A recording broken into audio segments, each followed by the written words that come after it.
Hi friends, एक बार फिर से आप सभी का हार्दिक स्वागत, वंदन, अभिनंदन है दोस्तों। 2023 यूजीसी नेट का रिजल्ट आ चुका है। जितने विद्यार्थी सफल हुए उनको बहुत बहुत धन्यवाद। जो असफल हुए उन्हें परेशान होने की कोई ज़रूरत नहीं है। आज से अपना रीस्टार्ट करें और अपनी प्रश्नोत्तरी, अपनी स्ट्रेटजी को थोड़ा सा समझते हुए आगे बढ़ाएं। सफलता एक दिन आपको जरूर मिलेगी। आइए आज का पहला प्रश्न देखेंगे। लास किस भाषा का शब्द है? फारसी, अरबी, पुर्तगाली, तुर्की। 51 नंबर के प्रश्न में याद रखिएगा, लास तुर्की भाषा का शब्द है। नेक्स्ट अगला प्रश्न है 2 नंबर का, थोड़ा सा बड़ा है, वीडियो को हम छोटा कर देते हैं और आप ध्यान दीजिए। नंददास की कृति रसमंजरी के विषय में कुछ कथन इस प्रकार है। अब आपको बताना है कौन से कथन सही हैं। क्या करना है, आपको कुछ कथन इस प्रकार हैं बताना है, फिर स्कूट में इसका आंसर देना है। इस पर भानुदत्त की रसमंजरी का प्रभाव है। विवेचन व मौलिकता की दृष्टि से इसका महत्वपूर्ण स्थान है। यह नायिका भेद संबंधी श्रृंगारिक ग्रंथ है। यह कवित्व सवैया शैली में लिखा गया है। 52 नंबर के प्रश्न में आप याद रखिएगा आंसर क्या होगा, तो सी। यहाँ पे आपका तीसरा भी सही है, पहला भी सही है, तो ऑप्शन सी सही है। अगला प्रश्न देखेंगे। गोदान से प्रश्न आपसे पूछा जा रहा है और गोदान से प्रश्न ना बने हिंदी जगत में, यह भी अपने आप में एक विषय है। ध्यान दीजिए, गोदान मुंशी प्रेमचंद का उपन्यास है, 1936 में लिखा गया है और जो यथार्थ उस समय था उसकी पूरी तरीके से व्याख्या हुई है। आप ध्यान दीजिएगा। गोदान का निम्नलिखित कथन किस पात्र से लिया गया है? यह कथन जो दिया है गोदान से, यह किस पात्र का है? देखिए, मैं सिद्धांत का समर्थक हूँ कि संसार में छोटे बड़े हमेशा रहेंगे और उन्हें हमेशा रहना चाहिए। इसे मिटाने की चेष्टा करना मानव जाति का सर्वनाश का कारण है। तो आप सभी को पता है कि गोदान में जितने मेहता के माध्यम से कथन आए हैं, वह कथन थोड़ा ठोस वजनदार हैं और दार्शनिक हैं, क्योंकि मेहता प्रोफेसर थे। तो अब आप कमेंट सेक्शन में कमेंट के माध्यम से बताइएगा कि किस विषय के यहाँ प्रोफेसर थे। आइए हमने आंसर तो बता ही दिया है। अब यहाँ पे आप देख पा रहे हैं कि यह कथन किसका है, तो मेहता का है, प्रोफेसर मेहता का। अगला प्रश्न है 54 नंबर का, आपके समक्ष ध्यान दीजिएगा। तो हम थोड़ा सा पीडीएफ छोटा कर देते हैं। चलिए, 54 नंबर का प्रश्न आपके समक्ष है। निम्नलिखित संस्मरणों को उनके रचनाकार के साथ सुमेलित करना है। गोर्गी के संस्मरण, आपको बताना है। 54 नंबर के प्रश्न का आंसर दीजिएगा आप लोग। तो ध्यान दीजिए, अब आप करना क्या है कि ए का क्या होगा, तो ए का हो जाएगा 2 नंबर। गोर्गी के संस्मरण इनके हैं इलाचंद जोशी। अब आप देखेंगे बोलती प्रतिमा किसका है, तो यह श्री राम शर्मा का है। टूटा तारा किसका है, राधिका रमण प्रसाद सिंह का है। वे दिन वे लोग इलाचंद जोशी का है। तो यहाँ पे आप देख पा रहे हैं डी में आप देखेंगे तो तीसरा हो जाएगा। एक मिनट, फिर से प्रश्न को देखते हैं, थोड़ा सा ध्यान दीजिए। गोर्गी के संस्मरण किसका है, इलाचंद जोशी के हैं, याद रखिएगा 2 नंबर। बोलती प्रतिमा किसका है, तो श्री राम शर्मा का है, तो 4 नंबर। टूटा तारा किसका है, राधिका प्रसाद रमण का है, तो यहाँ पे आप देखेंगे 1 नंबर। वे दिन वे लोग किसका है, ये बताना है, शिव पूजन सहाय का है। किसका है, शिव पूजन सहाय का, 3 नंबर। तो 2 4 1 3, यहाँ पे आप देख पा रहे हैं 2 4 1 3, सी ऑप्शन आपका सही हुआ। थोड़ा सा आप इस ऐसे प्रश्नों को ध्यान से करेंगे। अब रहा आपके समक्ष, यह रहा 54 नंबर का प्रश्न। अब आएगा 55 नंबर का प्रश्न। 55 नंबर का प्रश्न कूट से लिया गया है और ऐसा प्रश्न यूजीसी नेट में बहुत बार पूछा जाता है। लगातार प्रश्नों की टैली में और प्रश्नों की पूछने के तरीके में, दोनों में थोड़ा सा डिफरेंस हो रहा है। परीक्षाएं थोड़ी कठिन होती चली जा रही हैं, तो आप ध्यान देंगे। रामधारी सिंह दिनकर का यहाँ पे पूछा जा रहा है अभिकथन और तर्क है।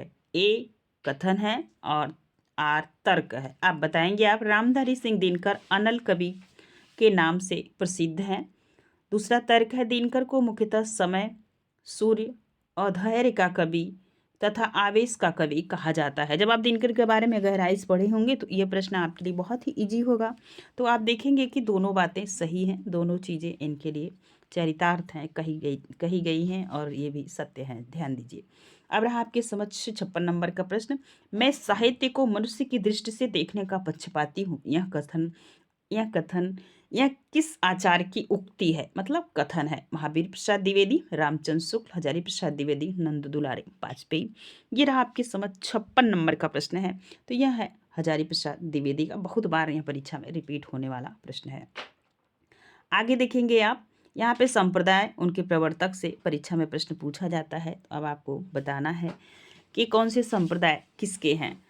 संप्रदाय थोड़े से अलग, तरीका प्रश्नों का पूछने का थोड़ा सा अलग है, तो ये भी आपको ध्यान देने की ज़रूरत होगी। अब आप बताएंगे कि क्या है। तो यहाँ पे देखेंगे स्वसुखी संप्रदाय किसका है, तो यह रामचरण दास का है, 3 नंबर। बार्की संप्रदाय किसका है, तो बार्की है, यहाँ पे देखेंगे पुंडलीक का है, किसका है, पुंडलीक का। अब देखेंगे रामावतार संप्रदाय किसका है, तो यह रामानंद का है। अब रसिक संप्रदाय आपसे पूछा जाएगा तो यह अग्रदास का है, किसका है, अग्रदास का। तो इस तरीके से जिसे आपने मिला लिया, तो आप बताएंगे कौन सा आंसर सही होगा। डी आंसर आपका सही हो रहा है। अगला प्रश्न देखिएगा, यहाँ पे जन्मकाल के अनुसार 58 नंबर के प्रश्न का उत्तर देना है आप सभी को। अब आप बताएंगे कौन से लेखक का जन्म कब हुआ है। तो जन्मकाल के अनुसार कवियों का सही क्रम बताना है। अब आपको बताना है, बताइएगा श्रीधर पाठक का जन्म कब हुआ है। ऊपर से ही मिलाते हैं हम ए नंबर से। अब आप ध्यान देंगे तो सही से जान पाएंगे। देखिए चलिए, श्रीधर पाठक का जन्म हुआ है 1858 ईस्वी में हुआ है। कब है, 1858 ईस्वी में। अयोध्या सिंह हरिऔध का जन्म कब हुआ है, तो 1865 ईस्वी में हुआ है। अब आप देखेंगे गया प्रसाद शुक्ल स्नेही का जन्म कब हुआ है, तो 1883 ईस्वी में हुआ है। इसके बाद आप देखेंगे राम नरेश त्रिपाठी का जन्म कब हुआ है, तो इनका जन्म हुआ है 4 मार्च 1889 ईस्वी में। तो ये और कहाँ हुआ है, तो ये हुआ है सुल्तानपुर ज़िले में हुआ है। पहले ये उत्तर प्रदेश में था और इसके बाद अब वर्तमान में सुल्तानपुर ज़िले में। तो इसका ए ऑप्शन सही होगा। अगला प्रश्न देखेंगे 59 नंबर का है। 59 नंबर का प्रश्न है और ये कहानी से प्रश्न लिया गया है। अंधेर है दस्यु फिर मैं तुमसे प्रेम करती हूँ। यह पंक्ति प्रसाद के किस कहानी से लिया गया है। यह चंपा का कथन है बुधगुप्त से। और जब आप पूरी कहानी 21 यूजीसी नेट में जितनी कहानियाँ लगी हुई 21 कहानी की प्लेलिस्ट है आप देखेंगे, निबंध लगे हुए हैं, नाटक सब है, जो है कि आप देखेंगे जयशंकर प्रसाद के तीनों नाटक लगे हैं जो यूजीसी नेट के पाठ्यक्रम में चैनल पे अपलोड हैं। इसके बाद आप देखेंगे आपकी पूरी साहित्य की किताबें हैं, उसमें से आप बहुत इम्पॉर्टेंट बुक है जो पूरे साहित्य को कवर करती है, वो भी है। और आप एक चीज़ और देखेंगे, नाटक सभी लगे हुए हैं और ये कहानी भी चैनल पे अपलोड है। आकाशदीप की यह कहानी है, ली हुई यह उक्ति है और वह चंपा का कथन है। वह किससे कहती है, बुधगुप्त से कहती है, अंधेर है दस्यु फिर मैं तुमसे प्रेम करती हूँ। क्योंकि वो यह कहानी कुछ अलग प्रेम को दर्शाती है। जो वर्तमान में प्रेम प्रसंग चल रहे हैं ऐसे इनसे हट के है। वहाँ सिर्फ यहाँ पे प्रेमिका और प्रेमी को आप जब कहानी पूरा पढ़िएगा ना, थोड़ा सा आप बहुत अच्छे से समझ पाएंगे इस कहानी को, मर्म है। और यहाँ इस कहानी से प्रश्न न पूछा जाए, ये भी थोड़ा सा अलग विषय है। अब नेक्स्ट 60 नंबर का प्रश्न है और आप ध्यान दीजिएगा, ये भी कथन और तर्क से प्रश्न लिया गया है। तो आप देखेंगे अभिकथन है, विलक्षण बात यह है कि आधुनिक गद्य का विकास की परंपरा प्रवर्तक नाटकों से हुआ है। तो शुक्ल जी का कथन है, अगर आपने उनका साहित्य पढ़ा होगा, क्योंकि उस समय नाटक लिखना बड़ा ही सहज और सरल कार्य था, ये कह पाना थोड़ा सा कठिन है। तो 60 नंबर के प्रश्न में आप सभी अपने विचार से आंसर देने का प्रयास करेंगे और हमें बताएंगे कि क्या इसका आंसर होगा। तो ध्यान दीजिए, आप बताइए आप सभी। तो यहाँ पे ए बिल्कुल सत्य है, लेकिन आर असत्य है। नाटक लिखना इतना आसान काम नहीं होता है। तो सी ऑप्शन आपका सही हुआ। चलिए अगला प्रश्न है, आचार्य रामचंद्र शुक्ल के निबंध से लिया हुआ प्रश्न है और जहाँ तक देख पाए होंगे लगभग ये सारे प्रश्न रिपीटेड हैं। आचार्य शुक्ल के निबंध कविता क्या है, जो कि सिलेबस में लगा हुआ है, आप देखेंगे तो ये भी कविता क्या है निबंध भी चैनल पे है, आप समय निकाल के पढ़िए। के अनुसार श्रोता या पाठक में अधिकतर कौन सी कल्पना अपेक्षित होती है, बताइए। लक्षण कल्पना, आश्रय कल्पना, ग्राह्य कल्पना और ग्राहक कल्पना। 61 नंबर के प्रश्न में याद रखेंगे तो ग्राहक कल्पना जो है कि पाठक में अपेक्षित होती है। डी ऑप्शन आपका सही होगा। नेक्स्ट अगला प्रश्न है 62 नंबर का, निम्नलिखित रचनाओं को उनके प्रकाशन वर्ष के साथ सुमेलित करना है। अच्छा प्रश्न है। ऐसे प्रश्न जब आते हैं तो थोड़ा सा जब आपकी तैयारी उस लेवल की नहीं होती है तो आप घबराने लगते हैं। 62 नंबर के प्रश्न में आप बताएंगे यहाँ पे अंधेरे में सूरज का प्रकाशन कब हुआ है, तो 1972 ईस्वी में। 2 सही हुआ। अब यहाँ पे आपको एक चीज़ और, जो भी प्रश्न आपको नहीं बन पा रहे हैं तो उन्हें आप घबराएंगे नहीं, उनको आप नोट करते जाएंगे, है ना। चलिए ध्यान दीजिए। अब देखेंगे आप तो शेष यात्रा का प्रकाशन हुआ है 1984 ईस्वी में, 3 नंबर। और ठीकरे की मंगनी, कई बार ऐसे ये पूछा भी जाता है, ठीकरे की मंगनी किसका है, तो आप बताएंगे ठीकरे की मंगनी ये किसका है, तो इसका जो है कि ये है ठीकरे की मंगनी का प्रकाशन 1989 ईस्वी में हुआ। अब कठगुलाब बताना है आपको, कठगुलाब का प्रकाशन 1996 ईस्वी। इसका मतलब सबसे जो है चौथा नंबर यहाँ पे आप देख पा रहे हैं। तो डी का देखेंगे पहला, तो डी का पहला इसमें किस में है, तो 2 में है, तो बाकी ये दोनों तो कट गए। अब आपको बताना है 62 नंबर के प्रश्न का आंसर दीजिए फटाफट आप सभी। तो ये बी ऑप्शन आपका सही होगा, मैंने आपके समझ सब रख दिया है। अब आप बताएंगे 63 नंबर के प्रश्न का उत्तर दीजिएगा। ये रहा 63 नंबर का प्रश्न है, रस गंगाधर में पंडित जगन्नाथ ने किस बादशाह की प्रशंसा की है। अच्छा प्रश्न है, देख रहे हैं अभी तक तो पूछा जाता है रस गंगाधर किसकी रचना है, तो ये भी आप पता कर पाए रस गंगाधर किसका है, तो पंडित जगन्नाथ का। अब आपको बताना है किस बादशाह का प्रशंसा की गई। ऐसे ही प्रश्न यूनिक टाइप से पूछे जाते हैं परीक्षाओं में, शाहजहां, औरंगजेब, अकबर, बाबर, तो शाहजहां की प्रशंसा की गई। ए ऑप्शन आपका सही हुआ। चलिए नेक्स्ट प्रश्न है अगला, राजस्थानी भाषा और साहित्य पुस्तक के लेखक कौन है, तो इसमें से आप बताएंगे कौन है 64 नंबर के प्रश्न में। तो ध्यान दीजिएगा, प्रश्न का लेवल थोड़ा सा आपको समझ में आ रहा होगा, बहुत इजी ये रचना है। और जब आप साहित्य कोई भी साहित्य की पुस्तक पढ़ते हैं तो वहाँ पे पाया जाता है मोतीलाल मेनारिया की। बी ऑप्शन आपका सही होगा। नेक्स्ट अगला प्रश्न है 65 नंबर का, और ध्यान दीजिए ये रहा, ब्रजभाषा यहाँ पे ध्यान दीजिए, ब्रजभाषा की सहज मिठास इनकी बाणी से टपक पड़ती है, उपर्युक्त पंक्ति शुक्ल जी ने किसके लिए कहा है। ये प्रश्न थोड़ा सा मजेदार है, बताइए। श्रीधर पाठक के लिए, राजा लक्ष्मण सिंह के लिए, घनानंद सूरदास। अब आपको 65 नंबर के प्रश्न का आंसर देना है, तो यह कहे हैं राजा लक्ष्मण सिंह के लिए, क्योंकि राजा लक्ष्मण सिंह ने संस्कृत साहित्य से एक नाटक का प्रकाशन किया है, और वह नाटक है अभिज्ञान शाकुंतलम। अब आप बताएंगे किस सन में इन्होंने इस नाटक का प्रकाशन किया था, मतलब अनुवाद किया था। चलिए बताइए, कमेंट में आप जरूर बताइएगा, ध्यान दीजिए। यहाँ पे है, मैं फिर काम शुरू करूँगा, क्या है, कथन है। अब आपको बताना है कि मैला आंचल से किसका यह कथन है। मैं फिर काम शुरू करूँगा, यही इसी गांव में मैं प्यार की खेती करना चाहता हूँ, आंसू से भीगी हुई धरती पर प्यार के पौधे लहलाएंगे, मैं साधना करूँगा। मैला आंचल का उपयुक्त कथन किसने किससे कहा है। अब आप समझ पा रहे हैं कैसे प्रश्नों का लेवल एग्जाम में पूछा जाता है, तो आप बताइएगा।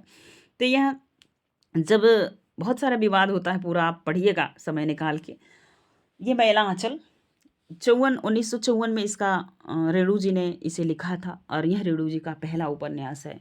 ठीक है, इतना आप याद रखिएगा। अब इसमें सारे तो कथन ही हैं, ये कथन किसका स्पेशल है, जब पूरा उपन्यास आप पढ़ेंगे और गंभीरता के साथ पढ़ेंगे तो बता पाएंगे।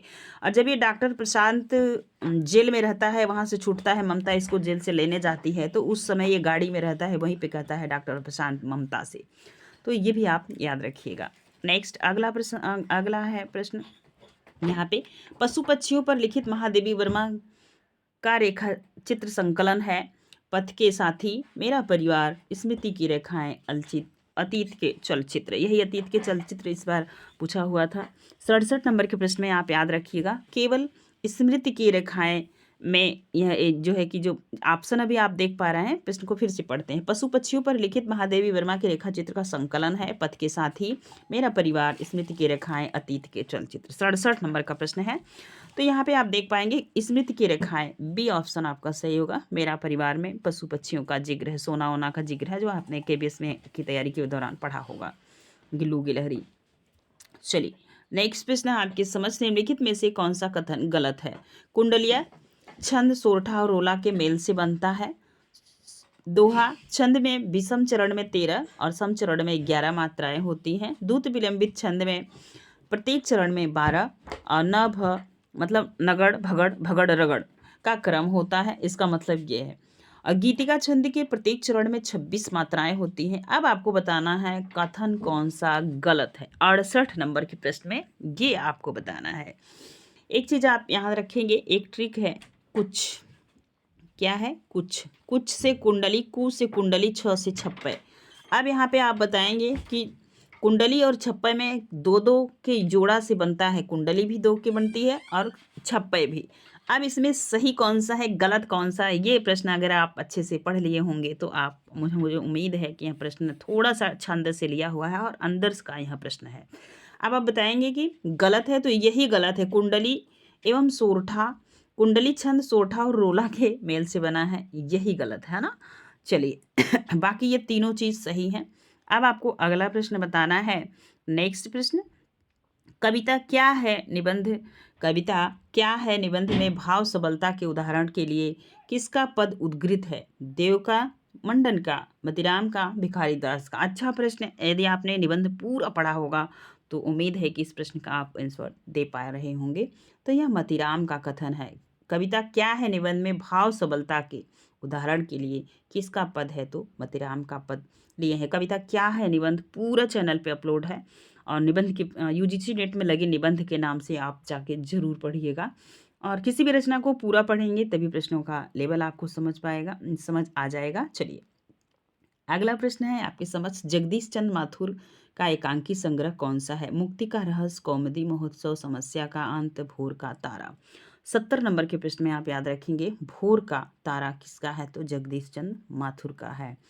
अगला प्रश्न आदिकाल से लिया हुआ है। अब यहाँ पे आपको बताना है आदिकाल इन रासों की प्रमुख प्रवृत्तियों से संबंधित कौन सा कथन सही नहीं है। देख रहे हैं कौन सा नहीं से। अब आपको बताना है, जब आप साहित्य पढ़े होंगे और खास कर जाके आदिकाल का रासो साहित्य, तो आप ये प्रश्न अच्छे से बना पाएंगे। चलिए बताइए। ए में है, इस साहित्य में राष्ट्र प्रेम का सुंदर चित्रण किया गया है, युद्धों का सजीव वर्णन इस साहित्य के अन्यतम विशेषता है, इसमें शौर्य और विलासिता का स्वाभाविक और जीवंत चित्रण है, श्रृंगार रस और वीर रस का एक साथ चित्रण इसकी महत्वपूर्ण विशेषता है। अब आपको बताना है, गलत बताना है, कथन सही नहीं है। बाकी तीन कथन तो सही, एक गलत है, उसी को आपको बताना है। 71 नंबर के प्रश्न में आप प्रश्न पढ़ते ही समझ गए होंगे, इस साहित्य में राष्ट्र प्रेम का सुंदर चित्रण किया गया है। ऐसा कुछ नहीं, राष्ट्र प्रेम नहीं था, सब अपने अपने लिए, अपने अपने जो जिनका राज्य था उसके लिए ही सब लड़ रहे थे और दूसरे से लड़ा रहे थे। तो सब राष्ट्र प्रेम होता तो वो आप चंद्रगुप्त और चाणक्य क्या प्रेम दिखता है ना। तो आप ध्यान दीजिएगा, ए ऑप्शन आपका यहाँ पे गलत है, बाकी तीनों सही है। इसमें शौर्य और विलासिता का स्वाभाविक और जीवंत चित्रण है, बिल्कुल सही है। युद्धों का सजीव चित्रण है, क्योंकि आप जब पढ़ेंगे पृथ्वीराज रासो। और यहाँ पे श्रृंगार रस व वीर रस का एक साथ चित्रण इसकी महत्वपूर्ण विशेषता है, जहाँ पे सिर्फ वीरता, वीर रस कहा गया ना आदिकाल में, यही है कि वहाँ पे वीरता का वर्णन किया गया, कि श्रृंगार रस भी वहाँ पे है। ठीक है, तो ये रहा आपका 71 नंबर का प्रश्न। अब आगे देखेंगे आप 72 नंबर के प्रश्न को। केशव के प्रसंग में यह पहले कहा जा चुका है कि वे काव्य में अलंकारों का स्थान प्रधान समझने वाले चमत्कारी कवि थे। उपयुक्त कथन किसका है, उपयुक्त कथन किसका है, रामकुमार वर्मा का, रामचंद्र शुक्ल का, रामस्वरूप चतुर्वेदी का, हजारी प्रसाद द्विवेदी का। तो 72 नंबर के प्रश्न को आप पढ़ते ही समझ गए होंगे, यह प्रश्न शुक्ल जी का है और परीक्षा में 8 से 10 प्रश्न यूजीसी नेट में शुक्ल जी से पूछे जाते हैं, सीधा सीधा उनकी पुस्तक से। चलिए बताइए। अब यहाँ पे 73 नंबर का प्रश्न आपके समक्ष है। आचार्य, अब यहाँ क्या करना है आपको, सूची 1 से सूची बी को मिलान करना है। आप प्रताप नारायण मिश्र की रचना आप सभी को पता है, दांत भव नाक ये सारी यही करते हैं। तो अब आपको बताना है कि यहाँ पे डी में तीसरा, तो देख रहे हैं डी में तीसरा एक ही जगह, यहीं पे प्रश्न आपका सही हो गया। लेकिन हमें क्या करना है, अभी अच्छे से समझना है। अब आप बताओ कि यहाँ पे देखेंगे हजारी प्रसाद द्विवेदी का बसंत आ गया। अब आप देख रहे हैं बी में, यहाँ पे आप देखें डी में तीसरा हो गया, दांत प्रताप नारायण मिश्र का है ना। तो आप बताइएगा, चलिए ध्यान दीजिए। अब यहाँ पे आप देखेंगे डी में यहाँ पे तीसरा हो गया और आप देख रहे हैं सी का क्या हो जाएगा, तो ये हो जाएगा राष्ट्र का स्वरूप।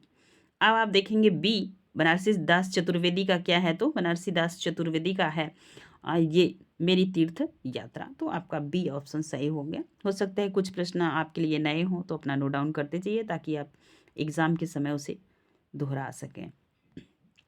क्या स्त्री होना कोई पाप है, उपयुक्त संवाद किस कहानी से है। देख रहे हैं इसी प्रैक्टिस सेट में एक कहानी से 2 प्रश्न आ गए। आप बताना है उपयुक्त संवाद किस कहानी से उद्गृत है या संबद्ध है। दुलाई वाली, आकाशदीप, तालपान की बेगम, परिंदे, ये चारों कहानियाँ चैनल पे अपलोड मिलेंगी, इनका जो है कि पूरी कहानी पढ़िए, तभी आप समझ पाएंगे। थोड़ा सा स्पीड तेज करके पढ़िएगा, क्योंकि मैं जैसे ही वीडियो बनाती हूँ वैसे अपलोड कर देती हूँ। थोड़ा सा आवाज़ तेज करेंगे तो कहानी एक फ्लो में आपको समझ में आएगी। अब आपको बनाना है 74 नंबर के प्रश्न का आंसर देना है। तो ये भी कथन किसका है? आकाशदीप से है, जयशंकर प्रसाद की कहानी है। और किसका कथन है? क्या स्त्री होना पाप है? तो चंपा का कथन है। किसका कथन है? चंपा का। चलिए नेक्स्ट प्रश्न आपके समक्ष है। निम्नलिखित में से प्रेमचंद के उपन्यासों के पात्र हैं कृष्णचंद्र, सोफिया, हरिप्रसन्न, गजाधर। अब यहाँ पे 75 नंबर के प्रश्न का आप सब उत्तर दीजिएगा तो क्या होगा। तो यहाँ पे आप देख पा रहे हैं कि सोफिया भी इनकी कहानी की पात्र है। यह स्पेशल पूछी गई थी TGT 2021 में, सोफिया किस कहानी का पात्र है। तो अगर PBC पेपर लगाएंगे ना तो आपके लिए बेहतर होगा। ठीक है, चलिए बताइए 75 नंबर के प्रश्न में कौन कौन है। तो ये सोफिया तो होगी, मतलब 2 नंबर हो गया, तो ये चौथा तो कट गया क्योंकि 2 इसमें नहीं है। अब थोड़ा सा माइंड आप और लगाइए तो आप बहुत बेहतर तरीके से समझ पाएंगे। ठीक है, चलिए एक कृष्णचंद भी है इनकी कहानी का पात्र। अब यहाँ पे हरिप्रसन्न नहीं है, इसी को काट दीजिए। जिसमें तीसरा नहीं होगा वो सब कट जाएगा। देख रहे हैं, ये सी ऑप्शन आपका सही होगा। ऐसे ही एलिमिनेट करके प्रश्नों का आंसर देने के लिए आप प्रयास करेंगे। चलिए ये रहा 76 नंबर का प्रश्न आपके समझ। इतना सुन के प्रताप शाही जी श्री अकबर शाही जी की आद सेन सोना। एक बार फिर से पढ़ते हैं क्योंकि यह कथन है और कौन किससे कह रहा है ये पूछा जा रहा है।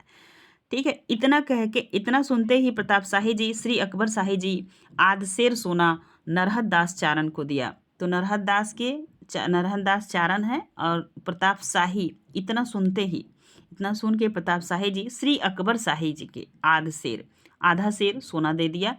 इनके 1.5 शेर सोना हो गया। कितना सोना हो गया? 1.5 शेर। रास बाँचना पूरन भया आम खास बरखास हुआ।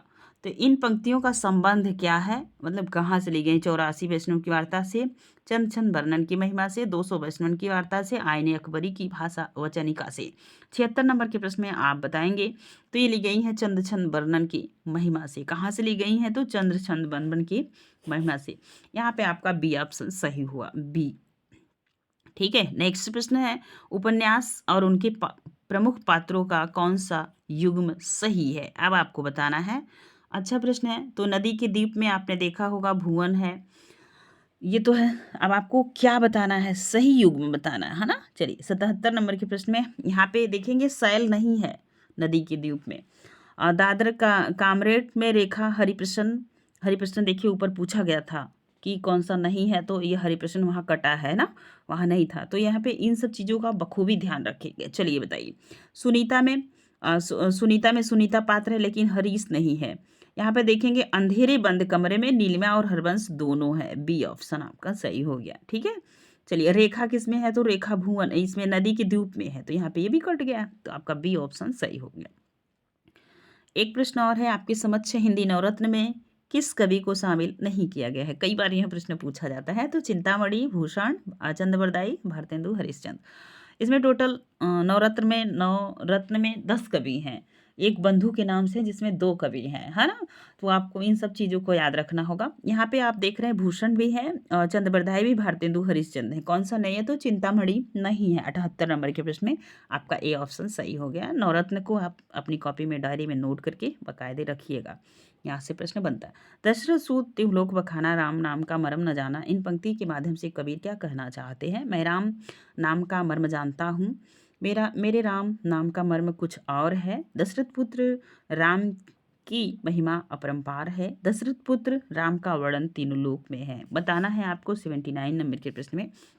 तो कबीर जी कह रहे हैं दशरथ सूत तिहु लोक बखाना राम नाम का मर्म न जाना। मतलब कबीर के राम जो है ना वो अंतर राम है और इनके राम जो हैं वो तुलसी के राम कौन से राम हैं? तो वह दशरथ के पुत्र राम है। ठीक है, बी ऑप्शन सही होगा। मेरे राम नाम का मर्म कुछ और है। आपका बी ऑप्शन सही होगा। नेक्स्ट अगला प्रश्न मैथिली शरण गुप्त से है और यहाँ पे थोड़ा सा PDF बगर आ गया है, तो हम तेजी से पढ़ेंगे और आप ध्यान से सुन लीजिएगा।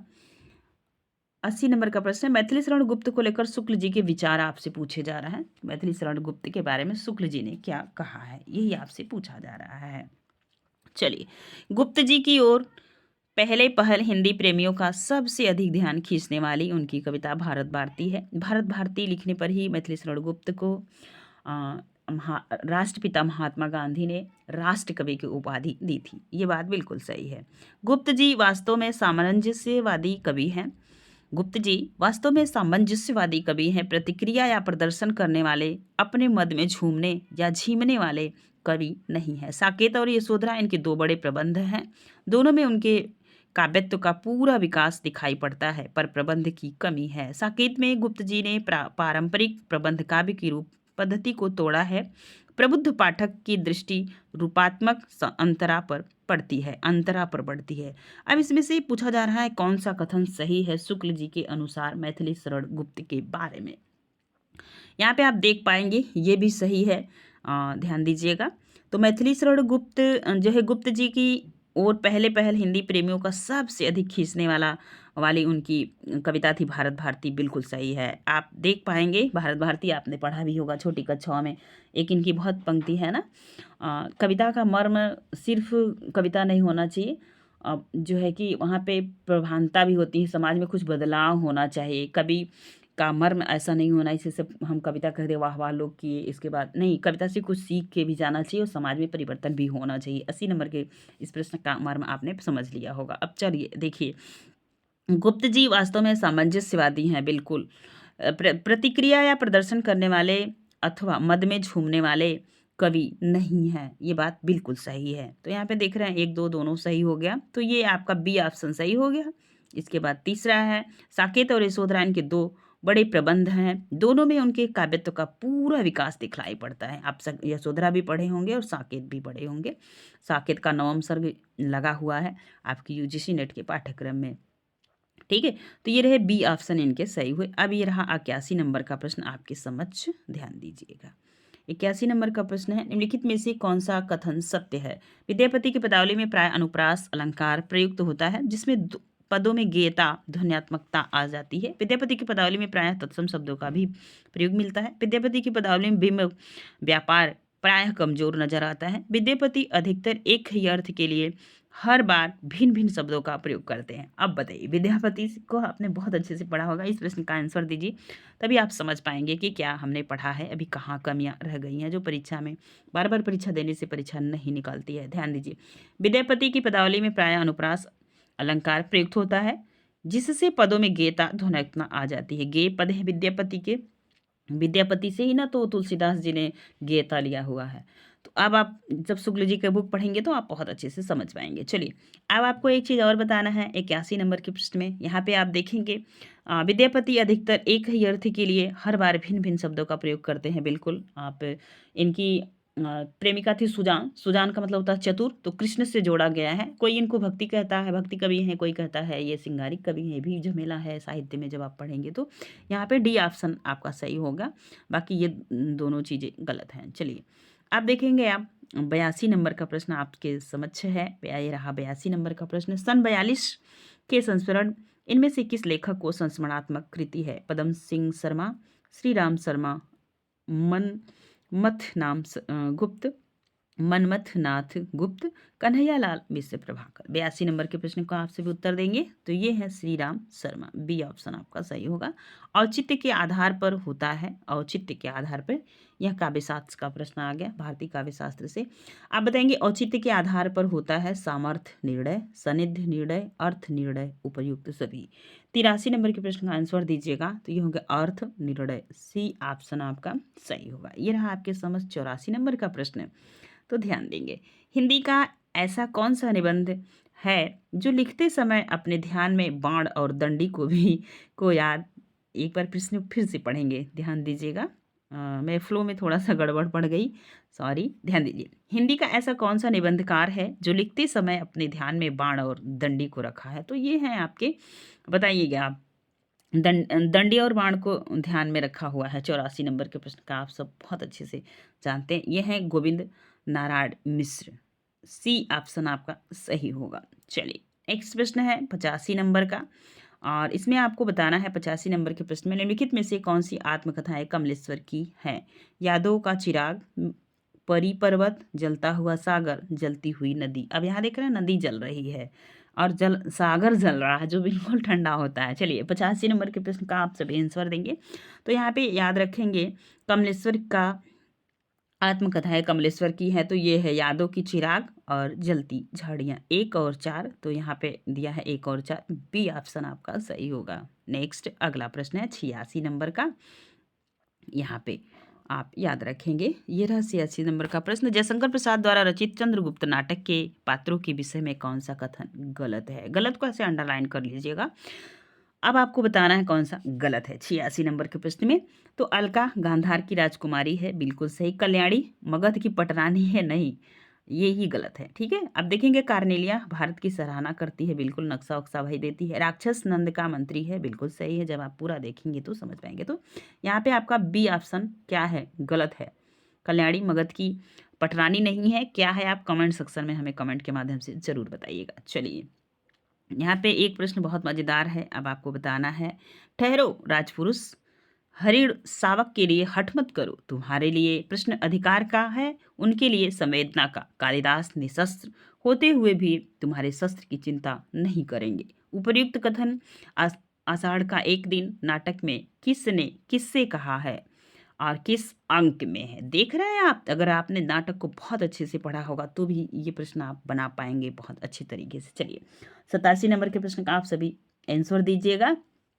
तो देख रहे हैं यहाँ पे, जब वो हरिक शावक को मारता है, गोदी में लेकर आता है, तो उसको संवेदना होती, वो गिर जाता है, उसे पता चलता है कि ये मेरा हरिक शावक यहीं पे है, तो कहता है, उसे दूध दूध पिलाता है घर में लाके। तो यहाँ पे यही बताया जा रहा है, ठहरो राजकुमार, जब वो लेने आता है, नहीं मेरा है, मैंने मारा है, मुझे दे दो, तो कहता यहाँ पे कहती हैं कि ठहरो राजकुमार, हरि शावक के लिए हठ मत करो, तुम्हारे लिए प्रश्न अधिकार का है, क्योंकि तुमने मारा है। उनके लिए संवेदना का, को बचाना चाहते हैं, उनके लिए संवेदना का। कालिदास निशस्त्र होते हुए भी तुम्हारे शस्त्र की चिंता नहीं करेंगे। उनके पास यदि तुम जल्दबाजी किए, कोई गलत कदम उठाए, इनके पास भले ये निशस्त्र हैं, इनके पास शास्त्र नहीं है, शस्त्र नहीं है, फिर भी क्या करेंगे?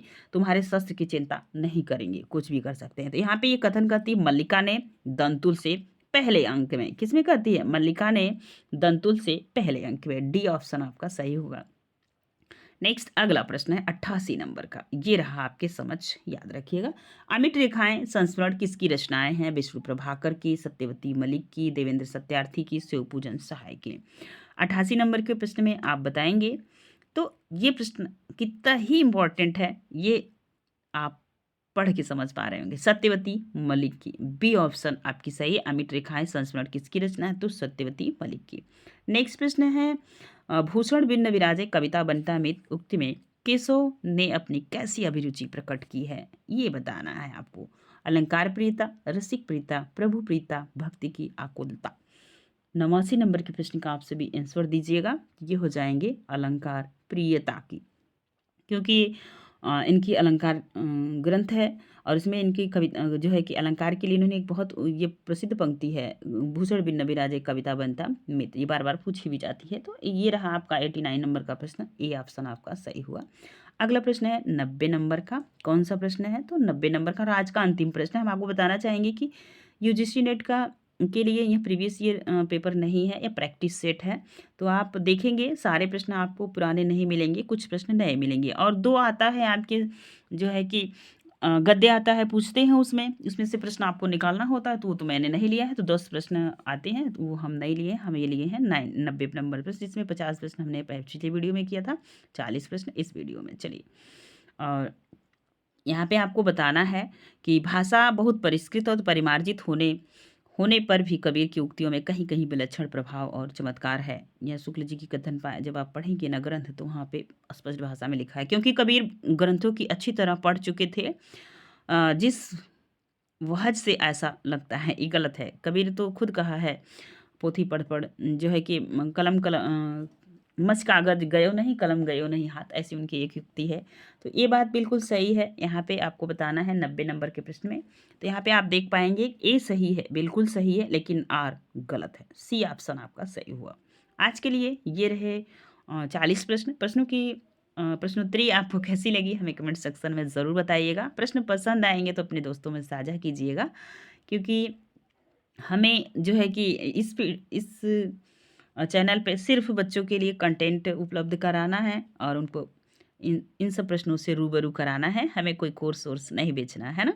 तो आज के लिए बस इतना ही। प्रश्न समझ में आएंगे, अगर जितने प्रश्न हमने पूछे हैं, अगर आप ध्यान से वीडियो देखे होंगे तो नीचे कमेंट सेक्शन में कमेंट के माध्यम से आंसर दीजिएगा, और फिर हम आएंगे नेक्स्ट वीडियो के साथ। धन्यवाद।